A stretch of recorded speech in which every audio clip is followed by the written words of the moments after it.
പരട്ട കളവങ്ക് നാണും മണിയുന്നു. എന്ത് കളവൻ? ഞാൻ അത്രക്ക് കളവനൊന്നല്ല.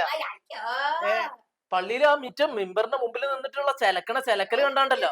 അത് നാട്ടുകാര് നന്നാവാൻ വേണ്ടിട്ടാണ്. ആദ്യം സ്വന്തം നന്നാവും. എന്താ കുഴപ്പം? എന്താ നിങ്ങൾ ഇപ്പൊ അത്രയും നേരം എന്റെ ഉമ്മാനോട് എന്താ പറഞ്ഞേ? ഞാൻ കുടുംബവിശേഷം അല്ലാതെ ഒന്നും ചോദിച്ചില്ല മാനെ. വിശേഷം ചോദിച്ചിട്ടുണ്ടെങ്കിലേ അധികകാലം നിങ്ങൾ ഈ കാലം കൊണ്ട് നടക്കൂല. നിങ്ങളുടെ കാലല്ലേ ജനങ്ങള്. എന്താണ് ഇതിനൊക്കെ ഇപ്പൊ എന്തെന്നാ ഞാൻ പറയാം? എന്താ പറയണ്ടെന്നോ? നിങ്ങൾ എന്താ എന്റെ ഉമ്മാനോട് എന്താ ചോദിച്ചു? മാപ്പിള ഇവിടെ ഇല്ലല്ലോ, എത്ര കാലായി വന്നിട്ട് എന്ന് ചോദിച്ചു.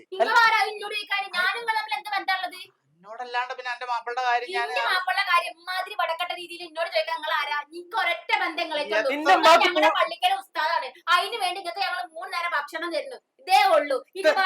കണക്ക് പറയരുത്. അല്ല തിന്നേന്റെ കണക്ക് എന്റെ ഉമ്മാക്ക് പൂതിയുണ്ടോ ഇല്ല എന്നുള്ള നിങ്ങളാണോ തീരുമാനിക്കണ്ടേ?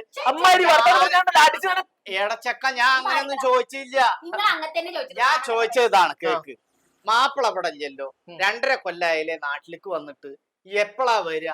എന്താണ് ഇങ്ങനെയൊക്കെ അകന്ന് നിക്കണെന്ന് മാത്രം. അല്ല മാപ്പിള ഗൾഫിൽ ജോലിക്ക് പോയെന്നുള്ള നിങ്ങൾക്ക് അറിയില്ലടാ തന്റെ. ഈ തീട്ടത്തിന്റെ മൂത്തങ്ങനെ വരക്കാതൊന്നും എണീറ്റ് പോടോ, അല്ലെങ്കിൽ എന്റെ മകന്റെ നല്ലതും പറഞ്ഞൂടാ ചീത്തയും പറഞ്ഞൂടല്ലോ. തന്നെ കാരണമാണ് ബാക്കിയുള്ള ഉസ്താദന്മാരും കൂടി ആൾക്കാർ ഫേസ്ബുക്കിലും അതിലൊക്കെ വെട്ടി അറിയണത്. ഇന്ന് അസറിന് പള്ളിയിൽ നീ എങ്ങാനും ഉണ്ടായാ മോനെ നിന്റെ കയ്യും കാലും തല്ലിയ. എല്ലാരും ഒരേപോലെയാണെന്ന് വിചാരിക്കരുത് കേട്ടാ. എല്ലാ പെണ്ണുങ്ങളും ഒരേപോലെ വിചാരിക്കരുത്. ഏതെങ്കിലും ഒരു കുറ്റം കണ്ടത് എവിടെയെങ്കിലും ഉണ്ടാവും എന്ന് കരുതി എല്ലാ പെണ്ണുങ്ങളും അതേ തൊഴിൽ